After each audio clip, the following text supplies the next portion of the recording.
conversation with Homi K. Bhabha. All of you have the book, so read their bio. But for Kwame Anthony Appiah, the New York Times said he's one of the most relevant professors today. Thank you. And Homi K. Bhabha, he is the professor and director of Mahindra Humanities Center. They are going to talk about the book, and then we will have some question answers in the end. But I hand over to Homi and we go on with the session. And this session is presented by Indian Quarterly, and it's the privacy series. So Indian Quarterly presents the privacy series. Well, Anthony, it's a real pleasure to have you in Jaipur and to have you in India. First time. And you can see the kind of crowds who are interested in honor codes in India. You can just see this topic is on everybody's mind this afternoon, as you are well aware. But it's such a pleasure to be speaking here. We spoke many other places together. And I think this is a very timely topic, the question of honor, and indeed, you know, the offense around honor, and the honor as a response to certain forms of perception of disgrace or humiliation. But could we start by trying to think about three kinds of revolutions? You talk about moral revolutions. What about, can we talk about moral revolutions, lifestyle revolutions, and political revolutions? Because honor in different ways plays a part in all three. How do we distinguish between them?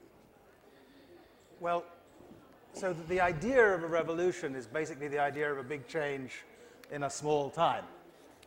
And, but I think moral and lifestyle and political revolutions happen on sort of different time scales.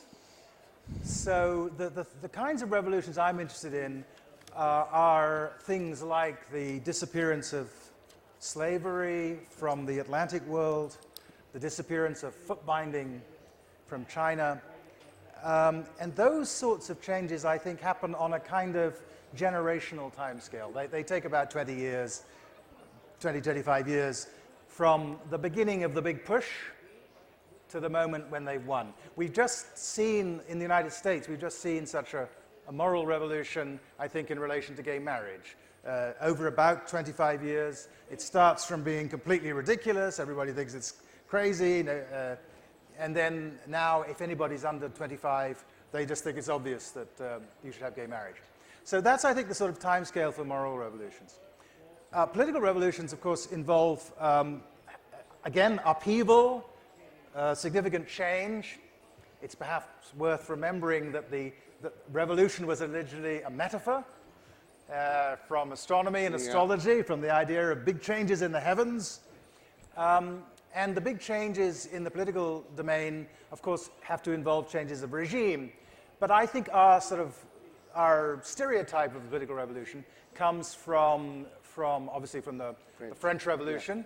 And so we have this idea, I think, of a revolution as involving not just upheaval, but upheaval from below, the kind of, so a coup isn't a revolution, because it's just, it's an arrangement among the elites. And I think that those, it's interesting, if I ask you when the French Revolution happened, you give me a date, right? You say 1789. But in fact, of course, it took place over a long period. And again, not, I think, as long as my moral revolutions, but certainly a decade or so. And then lifestyle revolutions, well, that's a sort of new idea, I think. And those are, those don't involve big changes in normative things. They don't involve big changes about morality, usually. And they don't need to involve big changes in politics. But they can involve significant changes in everyday life. So, Anthony, I was thinking that actually lifestyle revolutions do demand a change in institutions like family, indeed marriage, the heteronormative norm, such idea. And in the States, for instance, they were very much connected with Vietnam, at that period. So I think that probably there is something in lifestyle revolutions of both the moral revolution and the political revolution, even though the state may be less directly involved. But ethical issues or moral changes and the real moral problems in the revolutionary period deal with notions of transition. Am I right there? Yes. That, making the transition. I think the key thing about, my observations about these moral revolutions just based on, as it were, looking at the historical phenomenon and seeing what I found. And the thing that most surprised me, I think, was that what happens in these moral revolutions is that the arguments are in place at the beginning. So it's not about changing minds. By the beginning of the process, people are already beginning to see what was wrong and what needs changing. The big change is when the habits change, when people come to do things in a new way. So you could win arguments about women's equality in 1850. John Stuart Mill made all the arguments a long time ago. But the big revolution in relation to gender in the West happened when everyday habits of life changed, when people started thinking about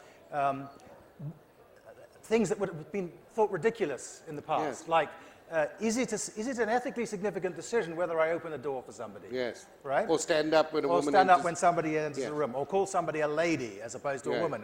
Right? All of these things involve changes. It's not the big moral disagreements. No. It involves reshaping everyday life. And that, I think, is the interesting thing is, and this is, I think, where honor comes in, because once the sort of moral argument has been won, what happens is that it becomes normative in a certain group to think of people who are on the wrong side of the change as not just wrong, but uncool, discreditable, shameful. And that's the moment when you've won the practices of everyday life, is when people can no longer do certain things without being regarded as somehow discreditable. Sort of out of time and out of place, in a way. And I like this idea very much. The ideas are there. We've always known that these principles are there. Yes. The aim is there. I think it's when people actually enter into the everyday life of change. Yes.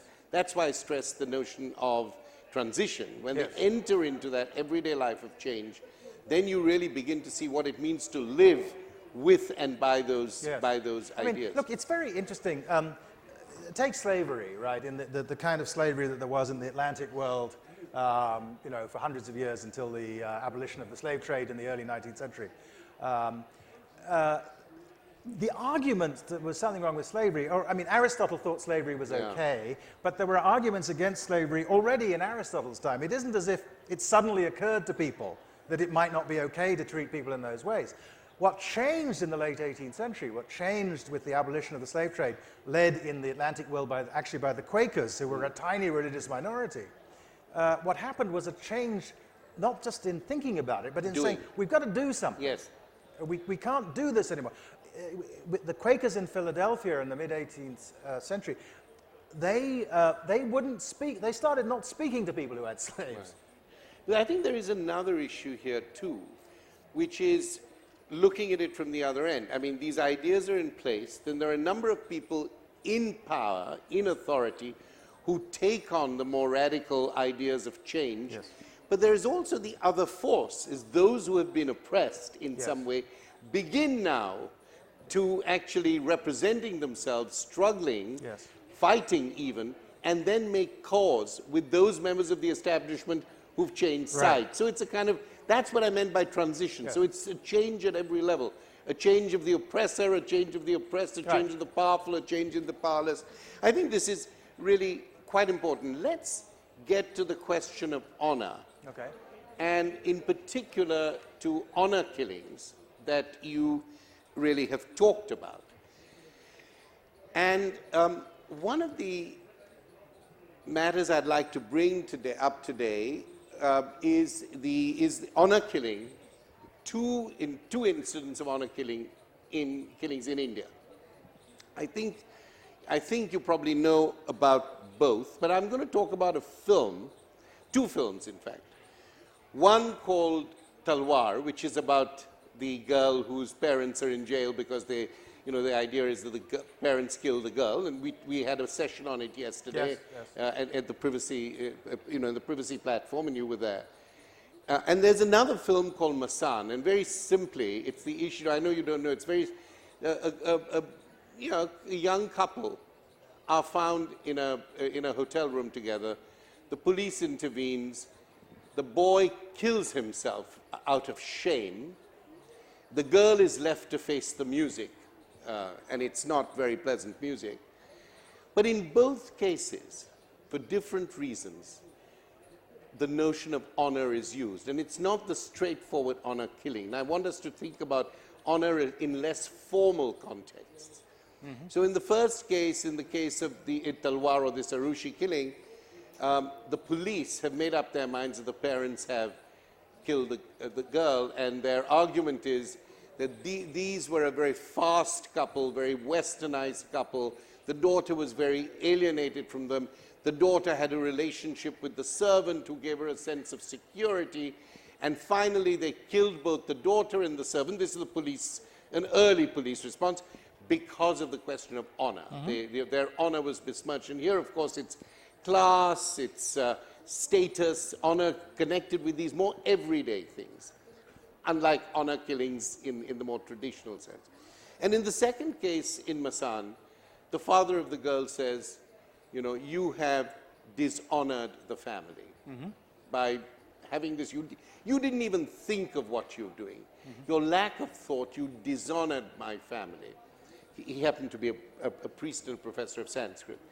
So how does honor work if it's not around foot binding, or if it's not in terms of honor killings in the traditional way? Honor as an everyday problem. So just let me, I'm a philosopher, so let me just do a little bit of conceptual putting in order, as it were, of the situation. So I think the key to honor is this. It's a matter of a system, a code, as it were, or in the more informal cases, just a set of local norms, which determine how respect is assigned. So if honor is about rights to respect, fundamentally. And what's interesting about it is that these rights to respect are always address you through your identity. Now, here we're talking about family identities. We're talking about being whatever the name of the family was. Class. And those, so there are sort of customs about how you get respect as a member of a family, as a member of a caste, as a member of a nation, as a member of a religion, as a person of a certain gender. Identity is always in there. And the other way in which identity is in there, so identity determines what you're supposed to be doing. Women are supposed to do this, men are supposed to do that. People of this class are supposed to do this, people of that class are supposed to do that. But the other way in which identity matters is that if you share an identity with someone, you can affect their right to respect. And that's what the father's talking about. He's saying, you do something over here, it affects whether you have a right to respect, but more importantly, it affects whether we have a right to respect, and this means that other people have a stake in whether you conform to the norms. So, simple case, these everyday cases are very good examples of this. People in a family can bring shame, disrespect on other people in the family through their shared family membership. But take it right up to the other end, to the other extreme. People can bring shame on a nation. When American soldiers did those terrible things at Abu Ghraib in Iraq, they didn't just bring shame on themselves. They brought shame on everybody who shared with them an American identity. So the key to this is that is the collective aspect of it. It's not just a matter of what you do. In morality, right, I hold you responsible. If you do something wrong, you're guilty. And if you do something wrong, your mother is not guilty, your child is not guilty, it's on you. But honor bleeds, it spreads. Right. And that means that other people have a stake in your behavior. And it's one of the reasons why it's such a powerful force for conformity. Because the people who share your identity are busy policing you, making sure that you don't lose them their right to be respected. Right. So let me just sum this up. Honor has also got to do with authority. Yes. You know, in terms of power, in terms of status. The violation of authority is the violation of honor in some ways. And then you make a distinction between shame and guilt, I think, in a very interesting way. Because shame is about being exposed in a community. Yes. And there is no process for getting over shame. I mean, Conrad's Lord Jim is a great example of this in the literary festival. He couldn't get over the shame. Guilt, there is a process, you're guilty, there is a judgment, you can do what punished. you have to do, you're punished, and you can somehow get out of the other way, get out of at the other end. There is, of course, this issue of humiliation, Yes. which I think is very important in relation to both shame and honor. Yes.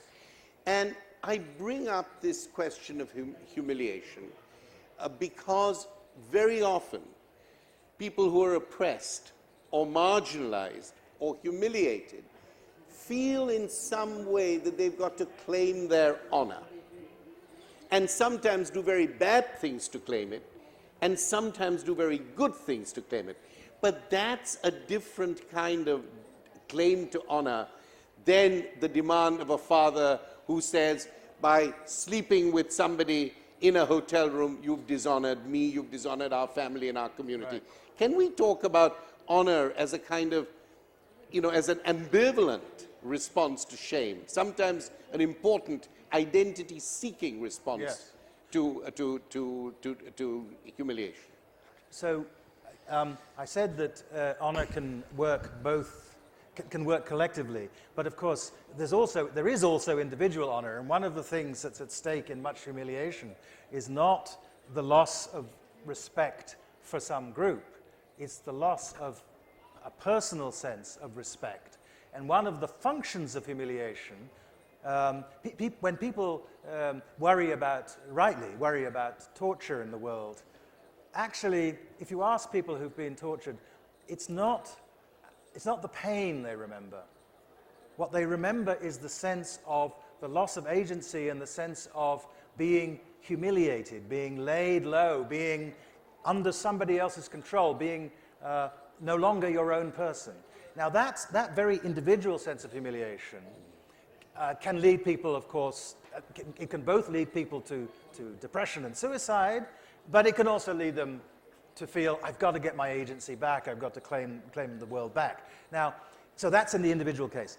Of course, if I humiliate a group of you, that can be one of the most powerful ways of generating a shared sense of agency in a group, and again, a response to humiliation. So when people intentionally humiliate people on the basis of race, or gender, or caste, or sexual orientation, one of the things that can happen is that they generate a sense of collective recovery. And resistance. And that produces resistance. Yes.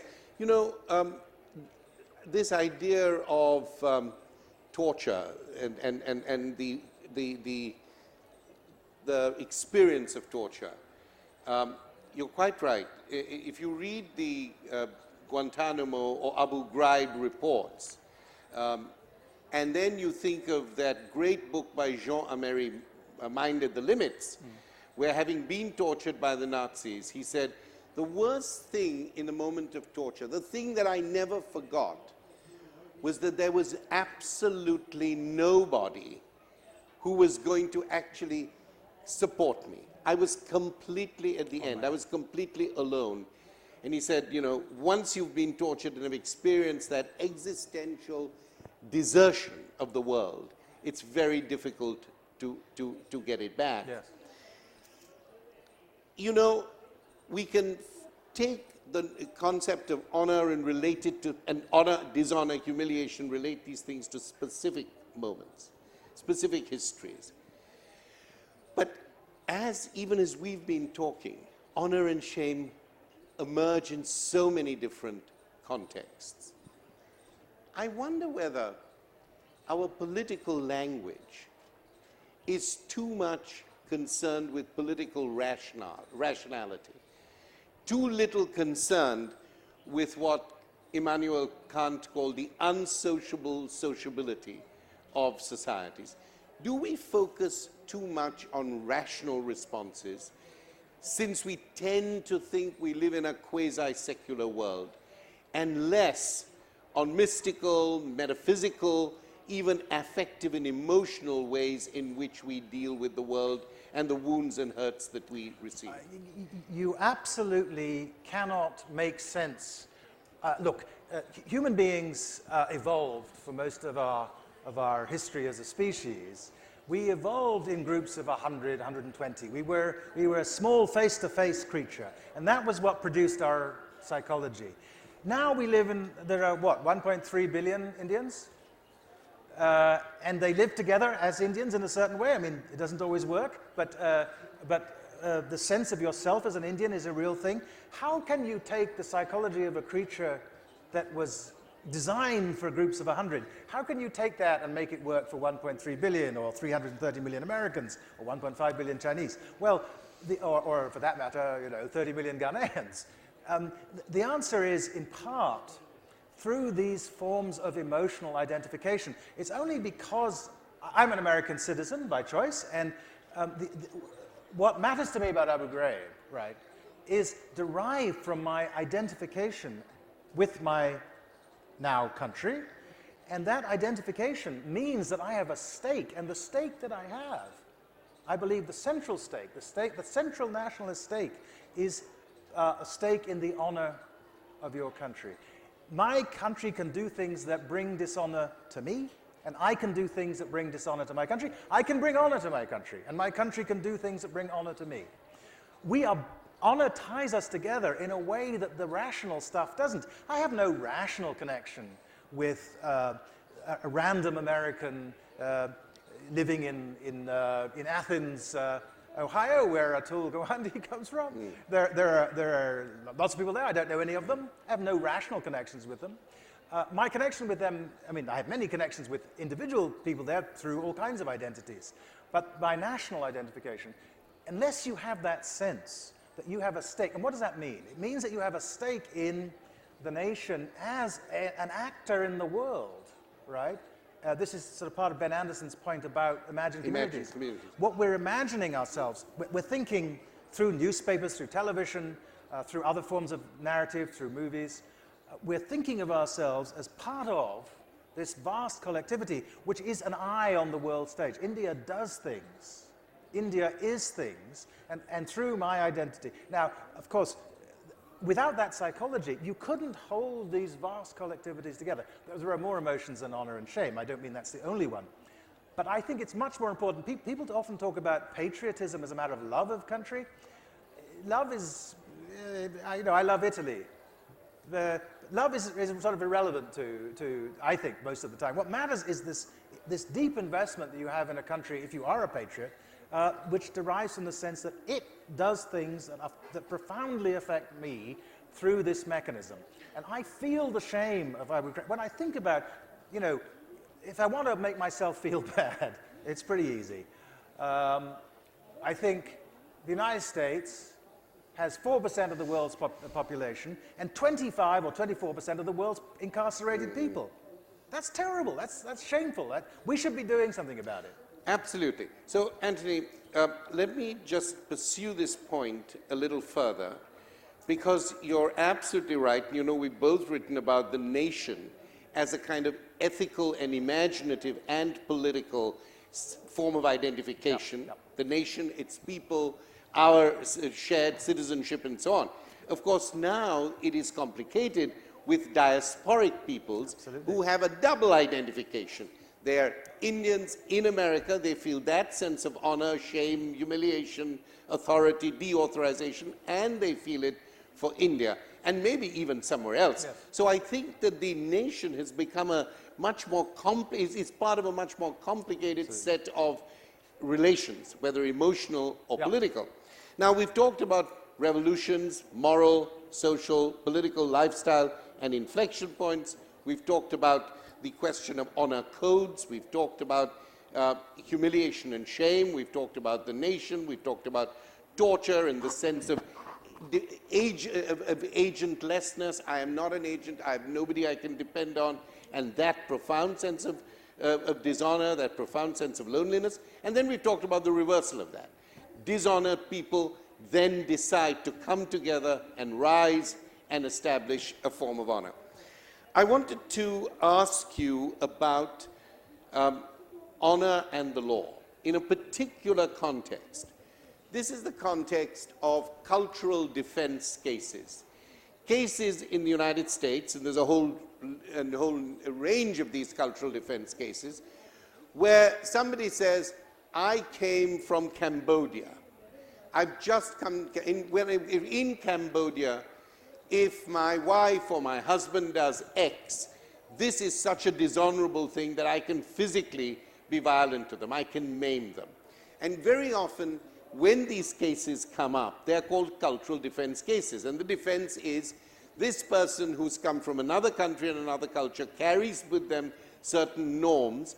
You may think that these are norms are dishonorable norms, but in fact they exist. In a world where there is a large amount of migration, different kind of frameworks of knowledge and frameworks of ethics keep clashing. How do we think about the ethical measure and the ethical compass that we need to have in order to create a properly affiliated society? I don't say a society of appropriation, of cultural appropriation, and a society of varied cultural affiliations. Good. So I can only get to this question by insisting on a distinction that's very important to me, which is that honor and morality I think of as very much separate systems, and they can come into conflict. One of the striking things about honor killings or those kinds of responses to shame is that they're very often done through actions that the agent, him or herself, recognizes to be wrong, right? You're not supposed to kill your own daughter. It's not that people don't know that, right? It's that honor demands something of them, and part of the measure of the strength of the demand is that it requires them to do something that they actually themselves, in some sense, know to be wrong, morally wrong. So, so there's the cultural defense in general, where people are saying, look, you have a law against this, but I just arrived here, and where I come from, this is okay. That's right. I think that's a reasonable claim, because it's always relevant in assessing moral guilt, whether you recognized what you did was wrong, whether you should have recognized that it was wrong, and so on. Those are all things relevant. If you claim this in the name of honor, though, I think you have to accept that in most places in the world, when people do these things in the name of honor, they recognize that they're doing something that at another level they ought not to be doing. Just the typical thing. Take honor killings in a Muslim society. It is absolutely clear, there is fatwa after fatwa that says that it's un-Islamic to do this thing. And the people know this. So when they do these things, they know that they're doing something that their religion condemns, and of course they think the religion condemns it because it's wrong, so they know that it's morally wrong. Doesn't stop them, but it means that the strength of their claim to be morally excused seems to me weak. Whereas if somebody really doesn't realize that what they're doing is wrong, I think there is some. Now look, we have to make laws, and we have to affiliate newcomers, and we have to teach them what our laws are, including the laws that allow them to challenge and seek change. That's how you properly bring people into affiliation. But I do think that in the case of honor crimes in particular, the strength of the moral claim is weak. And that's because I think of honor as something which even those who are driven by it recognize has something morally problematic about it. And one of the reasons why we can see that it's morally problematic is it goes back to the distinction between guilt and shame. I can bring shame to you through our affiliations. I can't bring guilt to you, right? Guilt belongs in the world of morality. Shame belongs in the world of honor. And that's one of the marks of the ways in which they belong in different evaluative spheres. Anthony, I'm just going to suggest that sometimes these things may cross. That people may be well aware that what they're doing is wrong. They may be well aware that what they're doing is wrong morally because, you know, the book says it's wrong, the Quran, the Bible, whatever.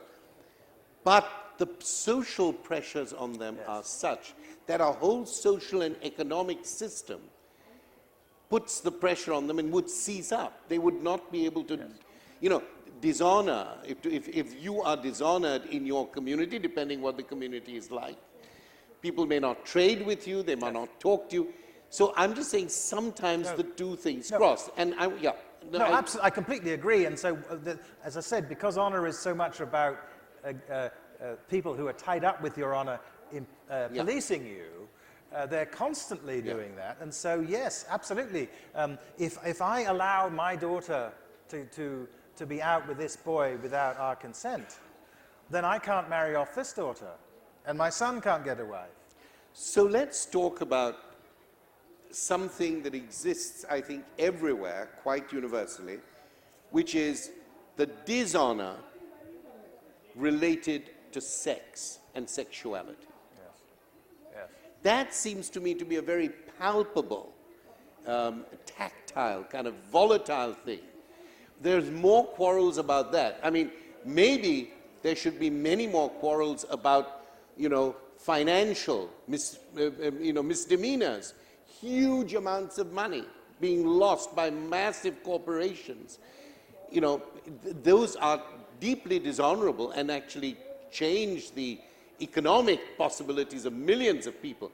But sex and sexuality, whether it's gay relations, gay sex in a particular context, whether it's marrying across races or across classes, sexuality seems to me to be a place where many of these issues, the conflict between guilt and shame, the father saying, you know, you are guilty, but in fact what he or she means is you're shaming, this is bringing shame to me.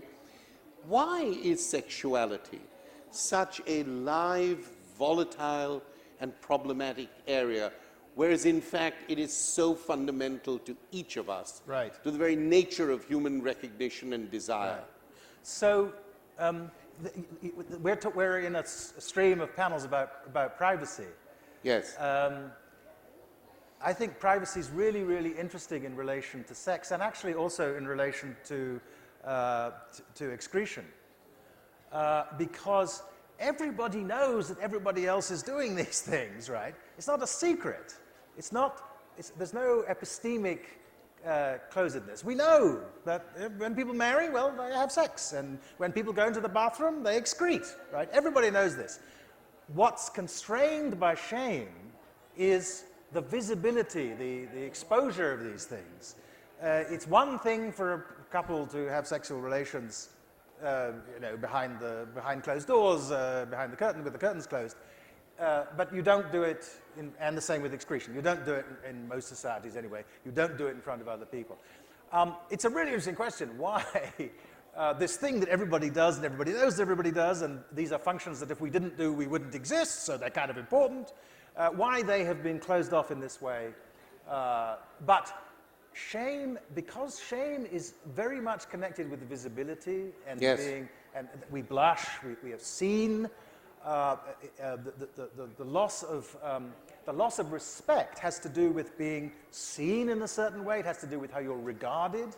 I think that anything that is supposed to be done in private is potentially connected with loss of respect through exposure, and that's why shame is there in all of these things. Yeah, but I was pushing in another direction. Okay. Yes, you're absolutely right about, you know, I sometimes think that if I went behind a tree in a park and took a leak, I couldn't give a damn who saw me.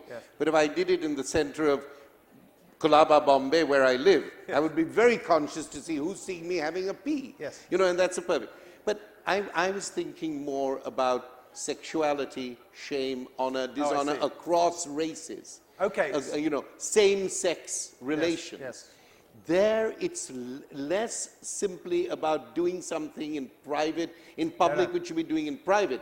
There, it's a denial of the expression of love and desire between two men, or between a black woman and a white man, or whatever, Yes, right. in the public domain. Right. And I think that's a very problematic issue, because people will, the fact that people are in this relationship, and it's a generative relationship, it is remaking the world. It's not only two people having a private relation from different races. It's they are setting a form of how the world may actually begin to look. It's a world-making activity, and that's what I think makes people feel deeply threatened. The world may now begin to look different if men, 50% of the population are gay men living together, adopting children, teaching in schools, and being everywhere, doing everything that everyone else does. That, I think, is a difficult and important issue for us. Good. Where So- the private and the public, in a way, come together.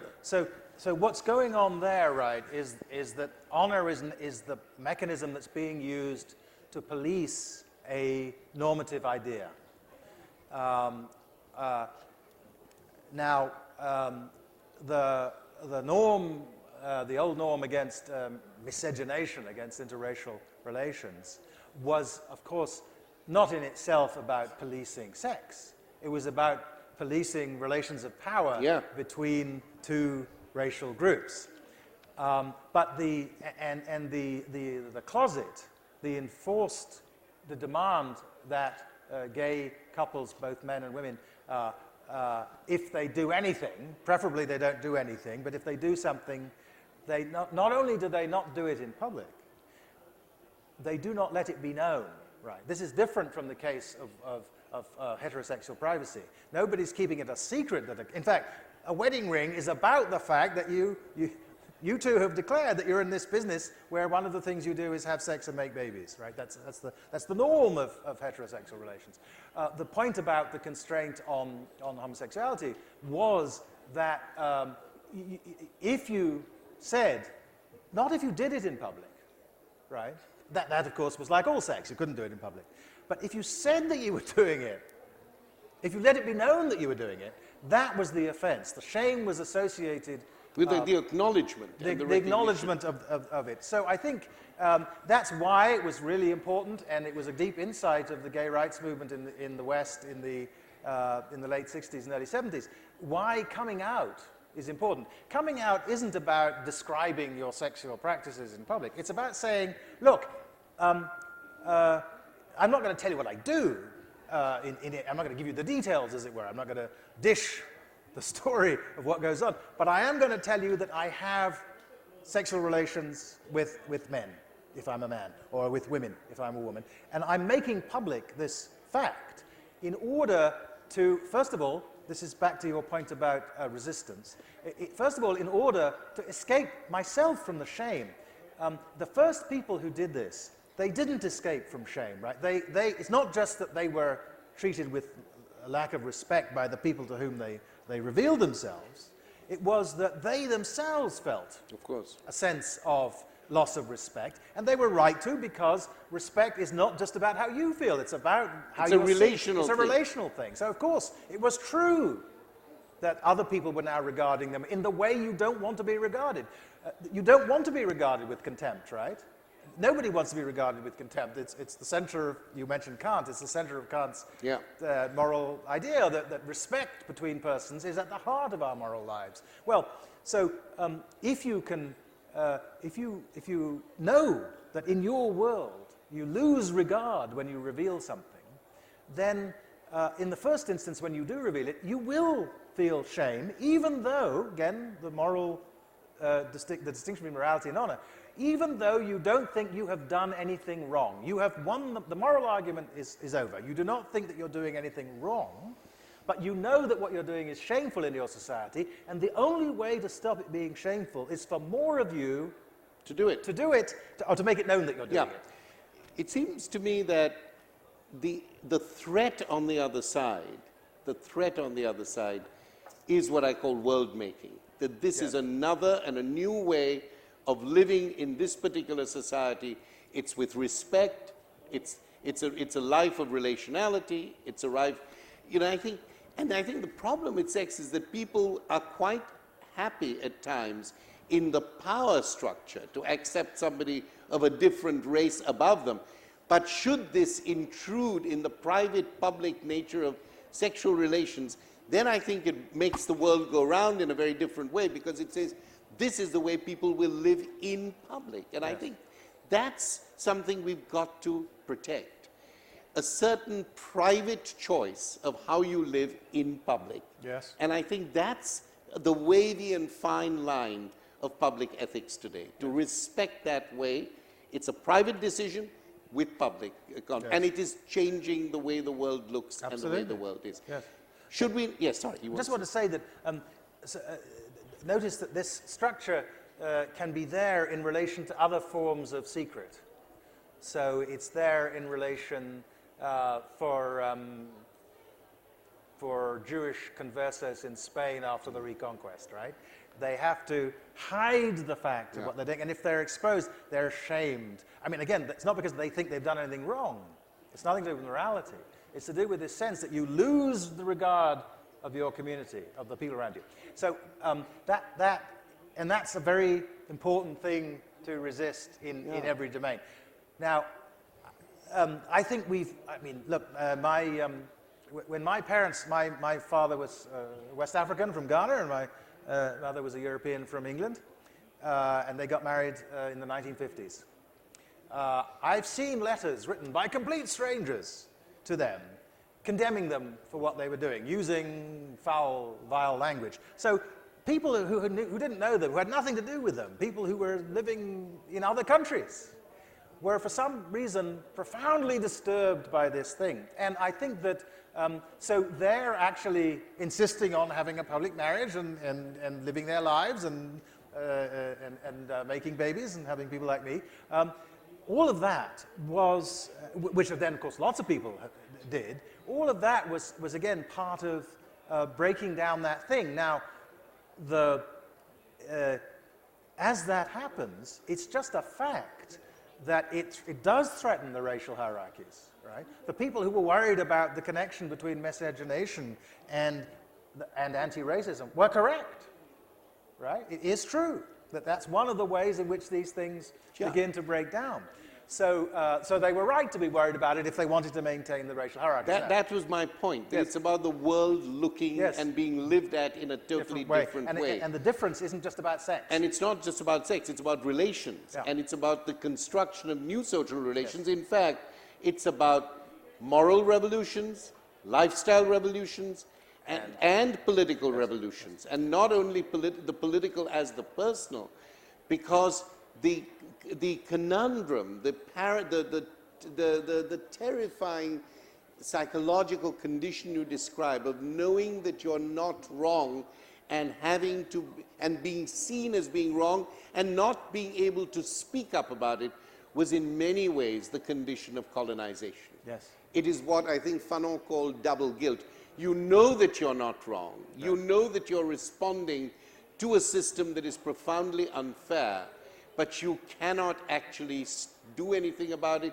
You cannot force the recognition of its unfairness unless you struggle out of it or there's a political movement. Right. So this double guilt, this secrecy. Shall we open up to the questions? Just want to say that just adding in the fact that it's about the politics means that in all of these processes, we haven't talked much about the state, but in all of these processes, of course, the law and the state are hugely important.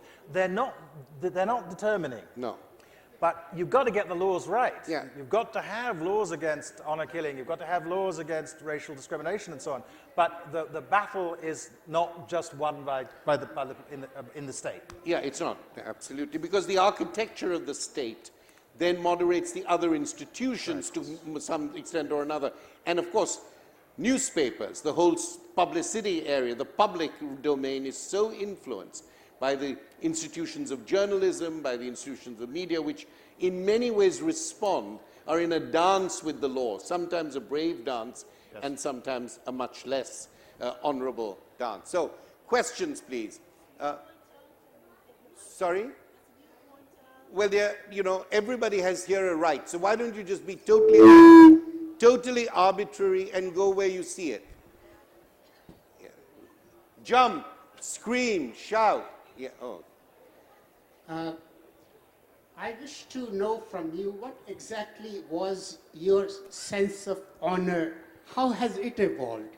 Because what I hear from you, you're talking from a very liberal stance, as though you had never doubted that certain things were dishonorable.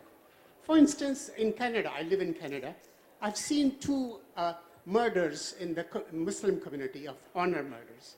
But there were a lot of people who felt if they were in that position, probably they will do the same thing. I would like to know from you, are there some universal values for which we are ready to die and ready to kill? Because we do a lot of killing in the world. There's a lot of killing goes on in the world. Thank you, sir. Is there something that you would do for? Can you take another? We'll take 2 or 3 questions because we don't have that much time. Take one from each side, please. Yeah.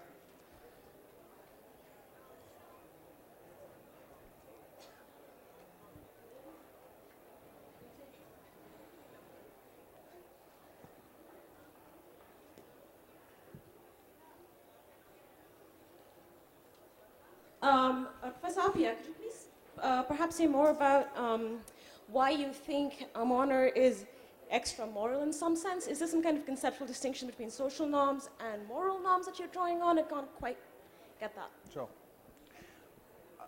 And one more. That lady there, the lady in the green. Can I just, sorry, I'm going to have to write, I need to write down. Yeah.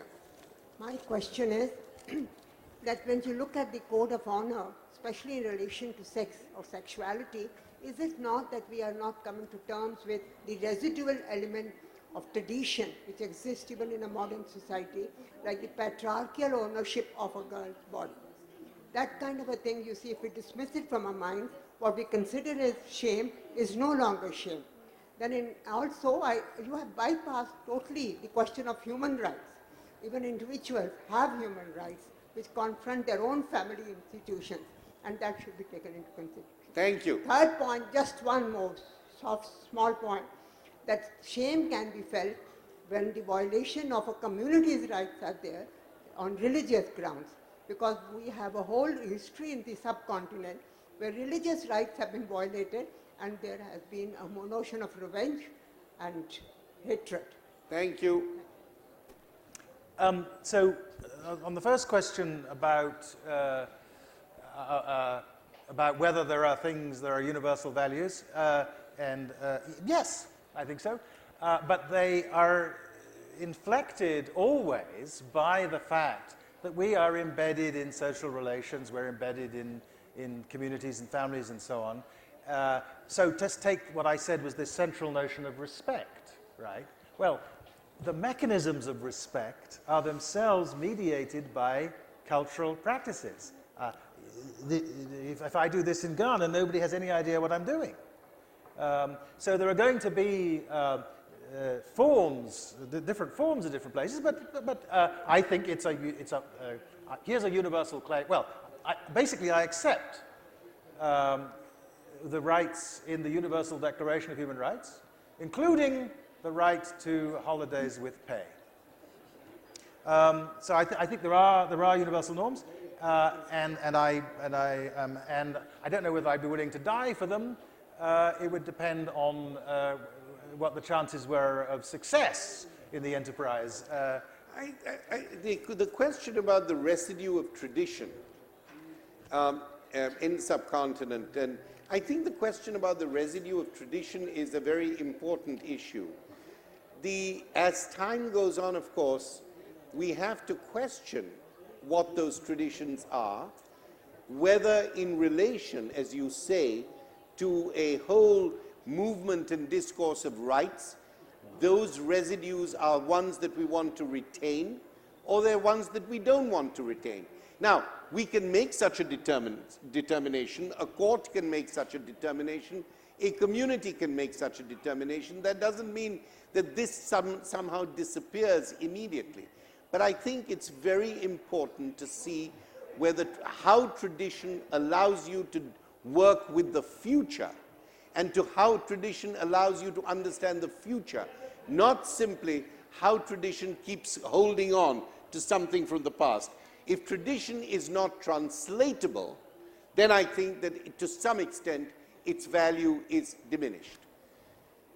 I do think, I mean, about the question of tradition that, you know, this relates to the first question as well.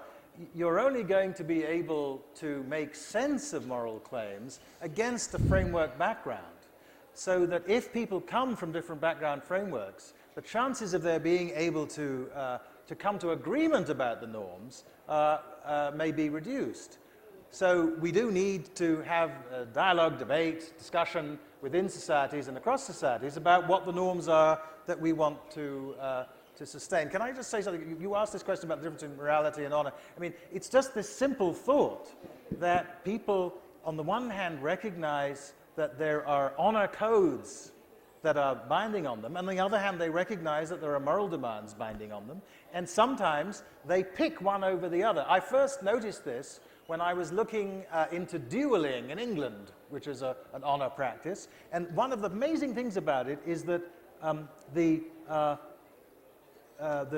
English military officers who were about to engage in duels regularly wrote letters and wills the night before in which they said, I'm really sorry that I'm doing this terrible thing, this thing that I ought not to do, but honor demands it. So they recognize the conflict between honor and morality. Now, your question is a good one because I'm in the minority here. Aristotle and St. Augustine, for example, thought that honor was part of morality. I'm just talking about the psychology of it and pointing out that there are people who recognize that this difference. The people who recognize that, say, Islam prohibits honor killing and do it anyway, those are people who recognize that what honor is pushing them towards is inconsistent with what the morality they recognize is demanding. Can we go to a question in the front here, and then I want to get some questions from the back, please. Yes. There is a saying, an ancient Arab saying that says, the man's honor lies between a woman's legs. With that logic, and then on the other hand, you are allowed temporary marriages in Iran, and the honor killing ratio is much less there.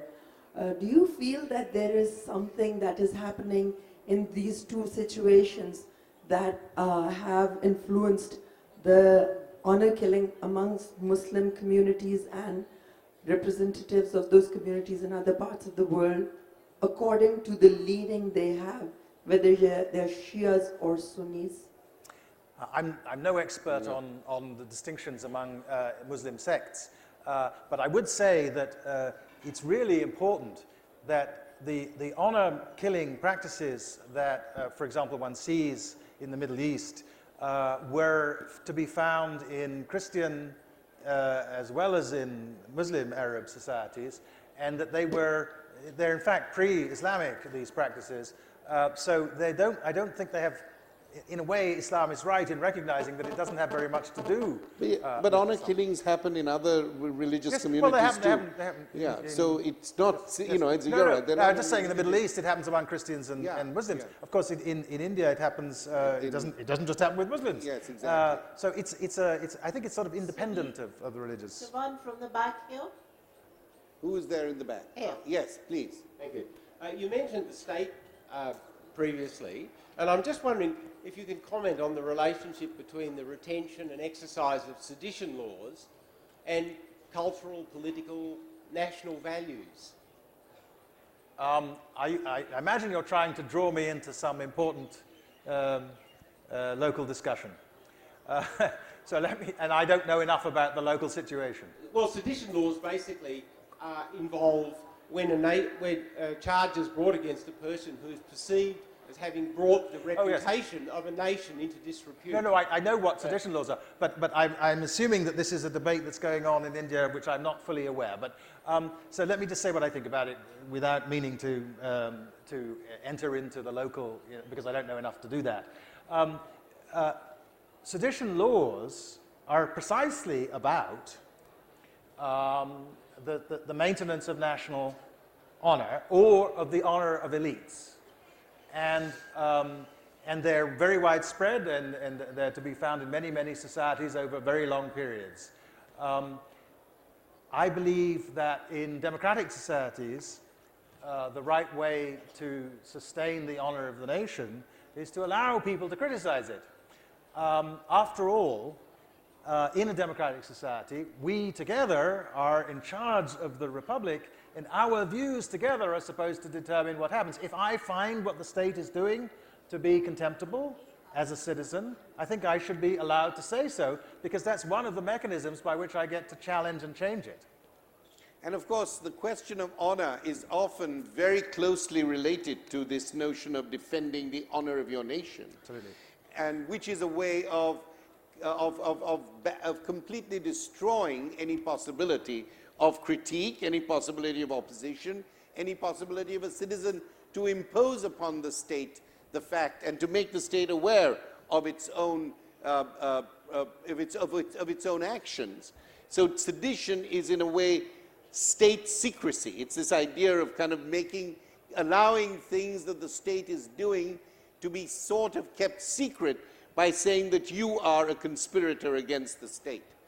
We have time for one more question. Yeah, well, yes. one more question. This gentleman with the long hair there, who looks as if he's going to spearhead a moral and political revolution, has been waving his hand. Yes, the man, yeah, that's it. That's the man. So sorry, guys. Thank you so much. Okay, all right. Today we are here discussing about the honor code, like what you spoke about and we've been talking about.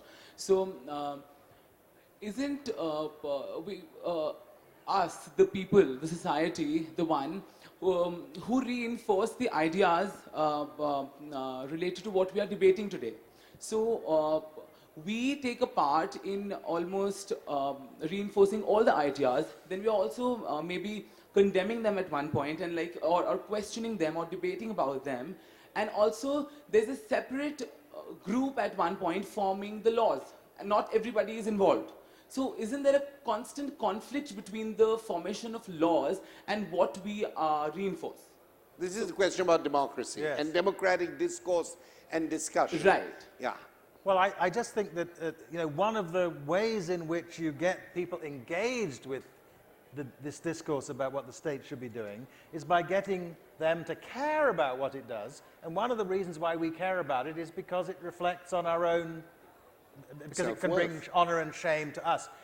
Again, one of the mechanisms by which, for example, you get democratic societies to care about the poor, about raising the basic level of welfare of ordinary people, is by having the notion that none of us should live like that.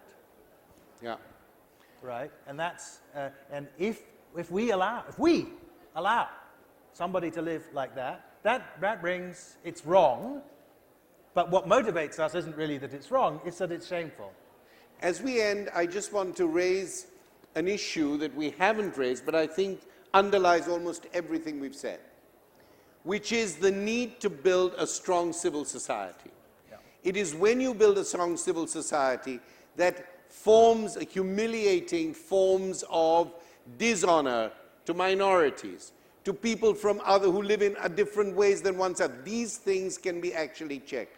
Civil society is a check on the construction of the law. Civil society, a healthy civil society, questions the government, questions the media.